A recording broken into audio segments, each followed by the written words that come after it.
Quando a próxima supertempestade solar atingir a Terra, cidades inteiras vão apagar em poucos minutos. Satélites vão cair em silêncio, redes elétricas vão colapsar, e boa parte do que você conhece como mundo moderno pode simplesmente desligar. Em 1989, uma tempestade solar muito menor que o famoso evento Carrington derrubou a rede elétrica do Quebec em 2 minutos. 2 minutos. Agora imagina isso acontecendo hoje, não em uma província, mas em vários continentes ao mesmo tempo. Você acorda e o celular não conecta. O aplicativo do banco não abre. O semáforo da sua rua trava no vermelho. Um hospital perto de você ativa geradores de emergência. E isso não acontece só na sua cidade. Acontece em vários países ao mesmo tempo. Sem explosões, sem sirenes, só o silêncio estranho de um mundo pré-elétrico. É assim que começa uma super tempestade solar extrema de verdade. Mas aqui está o detalhe perturbador. Nem todos os países sofreriam da mesma forma. Enquanto o hemisfério norte mergulha em uma noite tecnológica quase total, existe um lugar que consegue segurar a luz por mais tempo e religar pedaços da sua rede antes do resto do planeta. Ele não é uma superpotência tecnológica, não fica no Ártico, não é um bunker secreto escondido sob gelo. Esse lugar é o Brasil, e em uma frase clara, sem enrolação, numa supertempestade solar severa, o Brasil pode ter mais margem de resposta do que grande parte do hemisfério norte. E a parte mais estranha, a mesma falha magnética que todo mundo aprendeu a temer é peça-chave dessa vantagem. Só que isso não tem nada a ver com sorte ou misticismo. É um combo estranho de campo magnético torto, floresta exagerada, subsolo carregado de minérios e uma rede hidrelétrica que nunca foi desenhada pensando em apocalipse solar, mas se comporta muito bem nessa situação. Se você sempre acreditou que a anomalia do Atlântico Sul era apenas a nossa maior fraqueza, talvez seja a hora de descobrir como ela também funciona como parte da nossa armadura. Se você quiser entender por que justamente o país que vive sob uma falha do escudo magnético da Terra pode virar refúgio supremo em um apocalipse solar, fica comigo até o fim. O filme de hoje é real e você está dentro do cenário. Imagina olhar para a Terra do espaço em uma noite comum e ver aquele brilho contínuo de cidades acesas, como um circuito gigantesco funcionando. Agora imagina a mesma cena minutos depois de uma super tempestade solar atingir o planeta. O hemisfério norte, região mais densamente conectada do mundo, começa a piscar, falhar e mergulhar na escuridão. Linhas de transmissão saturam com correntes invisíveis, transformadores aquecem até o limite e falham. Não é um apagão de bairro, é um colapso elétrico de escala continental, enquanto Estados Unidos, Europa e partes da Ásia tentam entender por que equipamentos gigantes simplesmente morreram. Uma faixa do globo chama atenção nos mapas de energia, o Brasil. As luzes também falham aqui, claro, mas não todas ao mesmo tempo, nem do mesmo jeito. Alguns pontos resistem mais, outros voltam antes, como se o país estivesse tentando respirar em meio a um afogamento elétrico global. E é aqui que a história começa a ficar mais estranha do que muitos filmes. Muita gente acredita em uma ideia simples. Se o Sol atacar, acaba tudo igual para todos, mas isso ainda não é a parte mais estranha. A verdade é que existem regiões mais expostas a correntes geomagneticamente induzidas fortes e concentradas, onde redes longas e muito interligadas viram alvos perfeitos. E existem zonas em que a combinação entre latitude, campo geomagnético, tipo de solo e desenho da rede funciona como um amortecedor esquisito. O Brasil cai, mas cai de um jeito diferente. Em um evento extremo, essa diferença de ritmo pode ser a linha tênue entre voltar e nunca mais voltar. Agora, antes de olhar para esse lado menos pior do mapa, vale encarar o pior lugar dele. Imagina viver em uma grande metrópole do hemisfério norte, no dia em que essa tempestade solar chega de verdade. Em poucas horas, ruas que nunca escurecem conhecem uma noite sem letreiro, sem farol, sem janelas iluminadas. Transformadores de alta tensão, aqueles monstros de aço que ninguém nota, entram em saturação silenciosa, aquecem demais e são danificados. Não há técnico que levante um disjuntor e resolva. Faltam peças, não só energia. Quando essa rede cai em cascata, a dor deixa de ser abstrata na mesma hora. Hospitais perdem parte dos aparelhos vitais, centros cirúrgicos param, sistemas de refrigeração de remédios e alimentos falham. Em poucos dias, água deixa de ser algo que simplesmente sai da torneira porque bombas precisam de energia para funcionar. Semáforos, trens, metrôs, elevadores, tudo aquilo que você associa à ideia de cidade moderna se torna instável ou desaparece.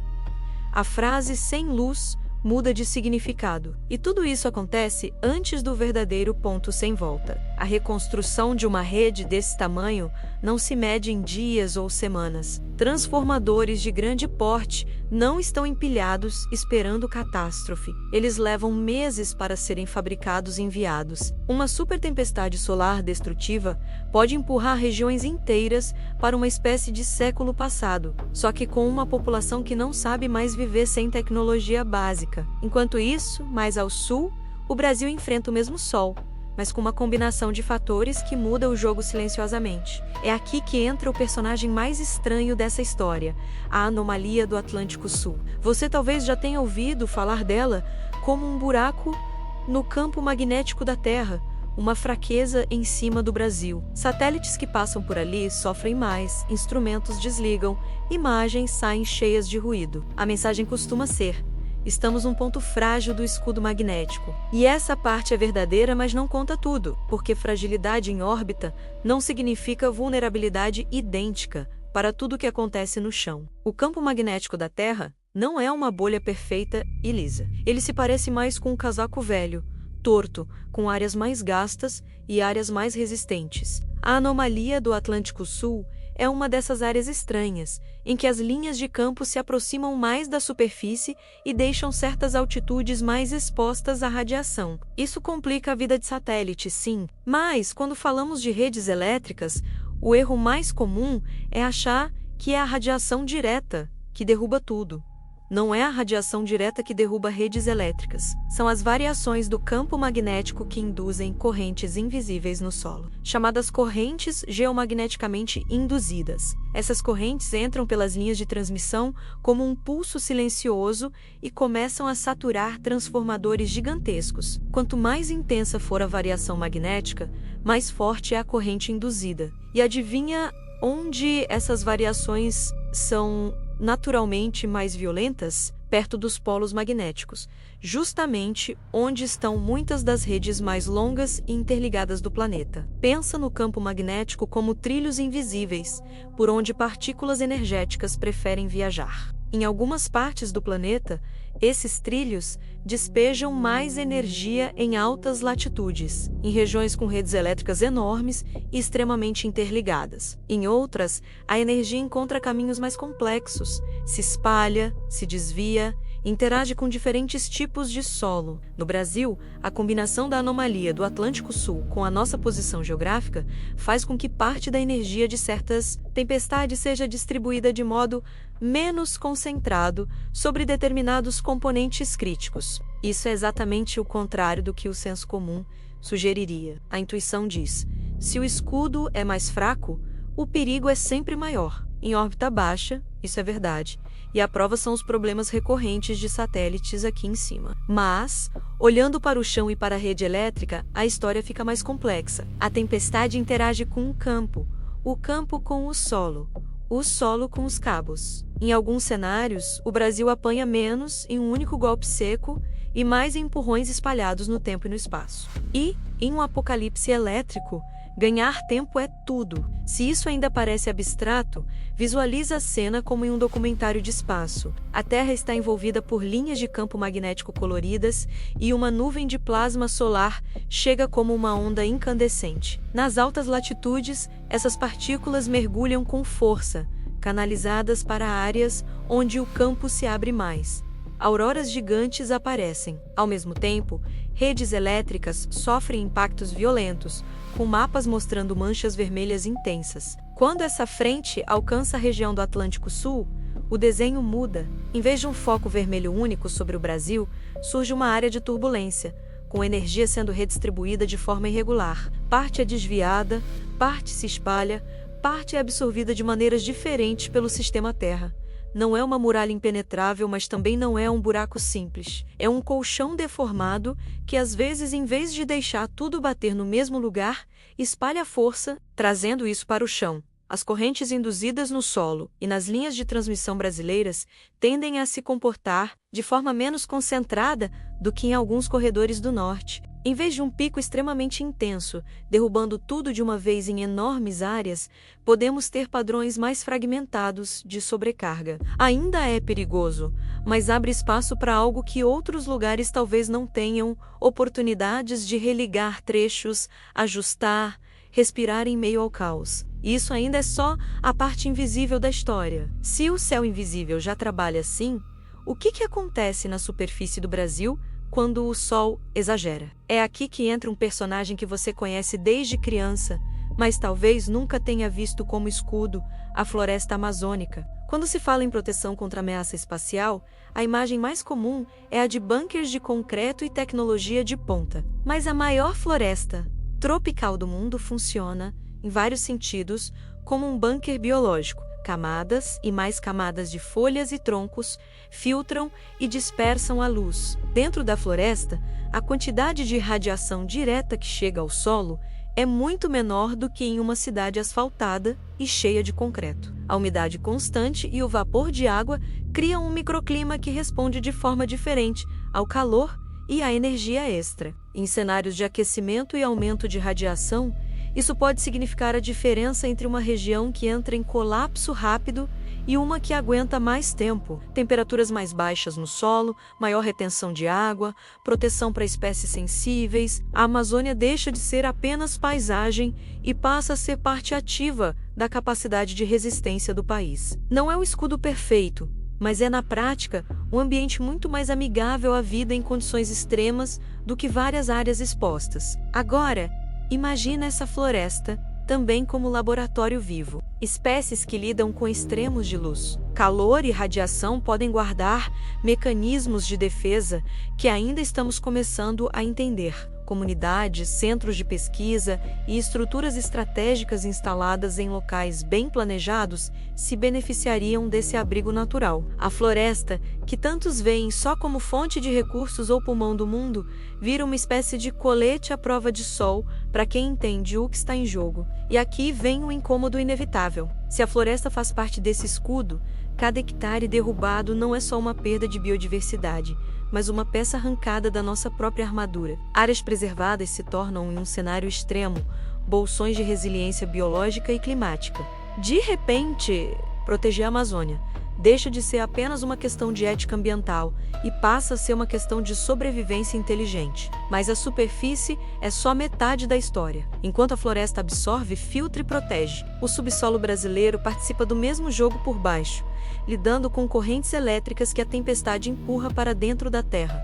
Sob o chão, veios gigantes de minério de ferro, reservas de nióbio, camadas de rocha e o aquífero Guarani formam uma arquitetura invisível. Quando o campo magnético entra em turbulência, a energia não fica só no ar. Correntes elétricas são induzidas no solo. E o tipo de solo, a presença de água e a distribuição de minerais influenciam como essas correntes fluem. Solos diferentes respondem de maneiras diferentes. Regiões com longas extensões de rocha e linhas de transmissão compridas costumam concentrar mais corrente e sofrer impactos mais intensos. Já em áreas com certas combinações de minerais e água, a energia pode se espalhar de forma mais ampla. No Brasil, a maneira como nossas linhas cortam os cinturões minerais e regiões com grandes reservatórios subterrâneos cria padrões próprios. Em alguns contextos, parte da carga extra é distribuída de forma menos agressiva sobre componentes críticos. Em linguagem simples, o chão aqui não é passivo, ele participa do amortecimento. Pensa na analogia da chuva extrema. Em uma cidade toda asfaltada, mal drenada, a água se acumula rápido e vira enchente. Em um terreno que absorve parte da água, o impacto ainda é real, mas é distribuído de outra forma. Com uma tempestade solar, troque a água por correntes elétricas induzidas e a enchente por saturação de transformadores. Nosso subsolo, com sua mistura de rochas, minérios e água, faz esse fluxo seguir caminhos diferentes dos de muitas regiões do norte. Grandes volumes de água subterrânea também têm um papel discreto mais importante. Eles influenciam temperatura, condutividade e estabilidade mecânica em certas áreas. Em eventos extremos, isso pode ajudar a estabilizar estruturas ligadas a esses pontos. Não é algo que nos torna invencíveis, mas é mais um fator somado ao campo magnético e à floresta. Juntos, eles criam a estranha situação de um país que, sem ter planejado, carrega uma espécie de kit de resistência embutido. E esse kit ganha um motor quando entramos na parte mais concreta da história, como o Brasil decidiu gerar a maior parte da sua energia. Enquanto muitos imaginam energia de ponta como sinônimo de usinas nucleares e termoelétricas de última geração, o Brasil construiu sua coluna vertebral elétrica em cima de um conceito simples: água caindo. Hidrelétricas gigantes espalhadas pelo território armazenam energia na forma de água em altura. Quando essa água desce, gira turbinas colossais, e a massa dessas turbinas, girando sem parar, funciona como um estabilizador natural da frequência da rede. Em um cenário de supertempestade solar, isso faz uma diferença enorme. Redes muito dependentes de eletrônica sensível e estruturas centralizadas tendem a sofrer falhas em cascata mais difíceis de reverter. Hidrelétricas, por outro lado, têm mais peso físico para aguentar oscilações. E, o mais importante, sua força motriz é local, gravidade e água. Não dependem de reabastecimento de combustível vindo de longe, nem de sinal de satélite para continuar girando. A partir daí, entra um conceito-chave: partida negra ou black start. Algumas usinas brasileiras conseguem religar suas próprias turbinas a partir de fontes locais, mesmo com a rede ao redor totalmente desligada. Isso permite acionar pequenos trechos do sistema e ir reenergizando o país em ondas, formando blocos isolados que voltam a funcionar e depois se conectam. É como ir acendendo uma casa inteira, começando por um único cômodo que ainda tem fósforos. Primeiro uma cidade, depois outra.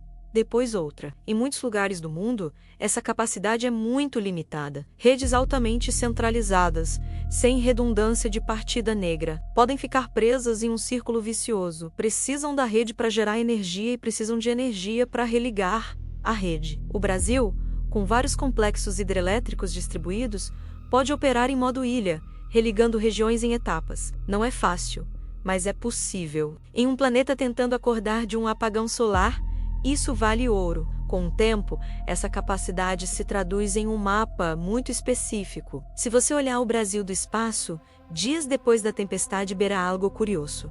Primeiro, tudo apagou, mas aos poucos, pontos de luz começam a ressurgir ao redor de grandes barragens, subestações importantes e eixos estratégicos de transmissão. São as ilhas de luz, regiões que conseguem voltar a oferecer alguma energia enquanto o resto ainda tateia no escuro. Nessas ilhas, a vida não é confortável, mas é viável. Hospitais retomam equipamentos vitais, bombas de água funcionam em horários determinados, rádios locais voltam ao ar, conectando pessoas com notícias e orientações. A energia, que antes era um pano de fundo invisível, vira protagonista absoluta. Quem vive nesses pontos entende, na pele, o que significa estar em um dos poucos lugares onde ainda é possível carregar um aparelho, ligar uma lâmpada, conservar um remédio. Obviamente, isso gera pressão. À medida que se espalha a notícia de que certas cidades ou regiões voltaram a ter luz, pessoas de áreas vizinhas tentam se aproximar. Governos precisam decidir prioridades. Qual linha religar primeiro? Qual hospital alimentar? Que área sacrificar para manter outra? Cada escolha tem consequências humanas diretas. Em um país do tamanho do Brasil, isso significa que, enquanto alguns têm luz, outros olham para um horizonte completamente escuro. De fora, essas ilhas de luz parecem pequenos faróis em um oceano apagado. De dentro, são ao mesmo tempo abrigo e lembrete. O sistema ainda é frágil, e um novo erro ou uma nova rajada solar pode apagar tudo de novo. Ainda assim, é impossível ignorar o fato de que, em um planeta quase apagado, o Brasil teria condições reais de reerguer pedaços da sua rede antes de muitos outros países.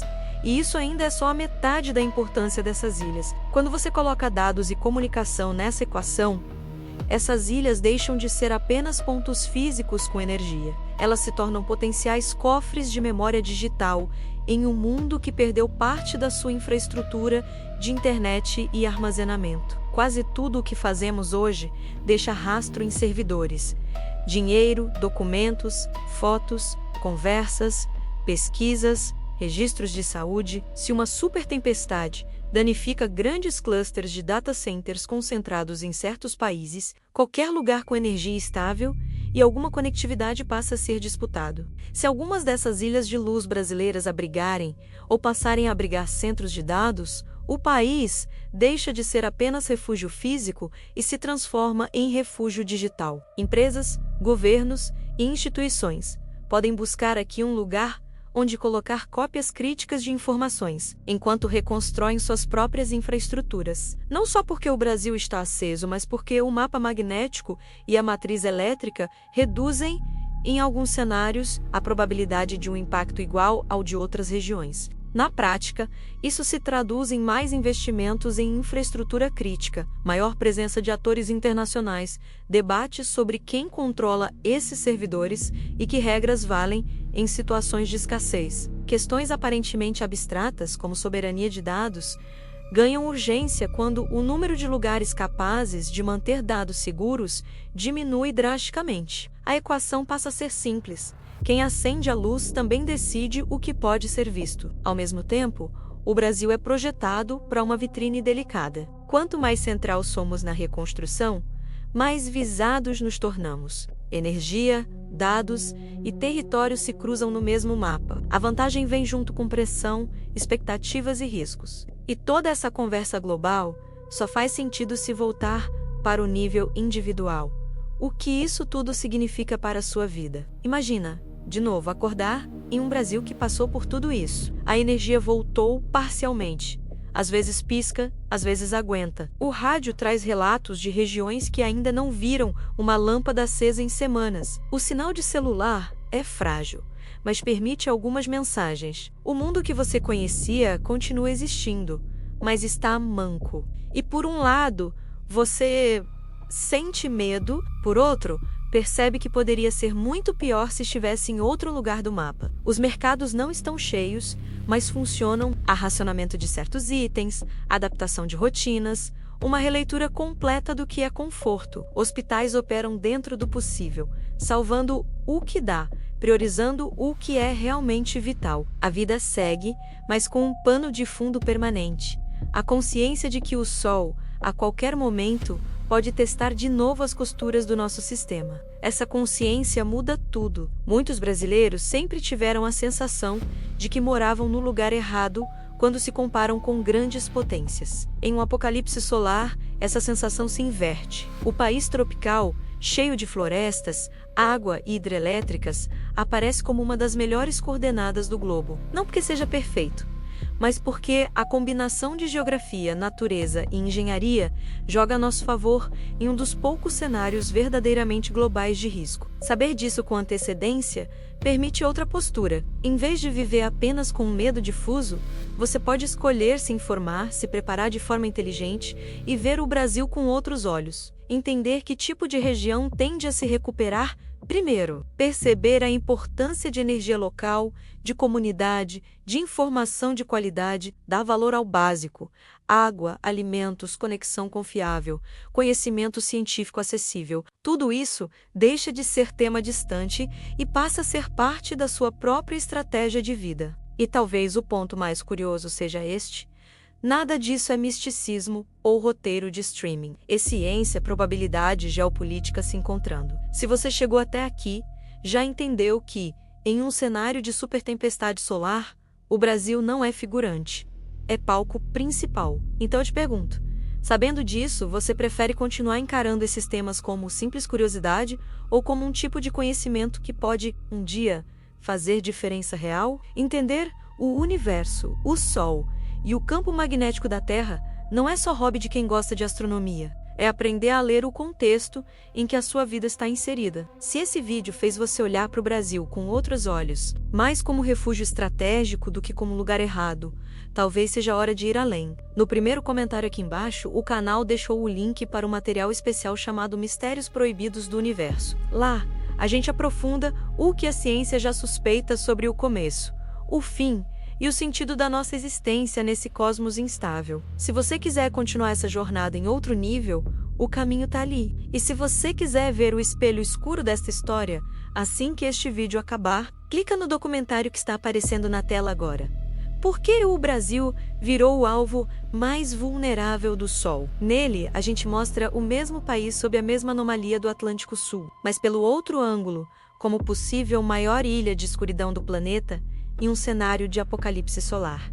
Se hoje você viu o Brasil como refúgio, lá você vai entender como essa vantagem pode virar ameaça. Se esse tipo de verdade desconfortável sobre o universo, sobre o Sol e sobre o nosso país faz sentido para você, curte este vídeo, se inscreve no canal e ativa as notificações. Assim, você não perde os próximos capítulos dessa saga e ajuda esse conteúdo a chegar em mais gente que ainda acha que isso tudo é só história de filme. O universo não precisa da nossa opinião para funcionar, mas nós precisamos entender o universo. Se quisermos continuar existindo aqui, neste pequeno ponto luminoso chamado Brasil.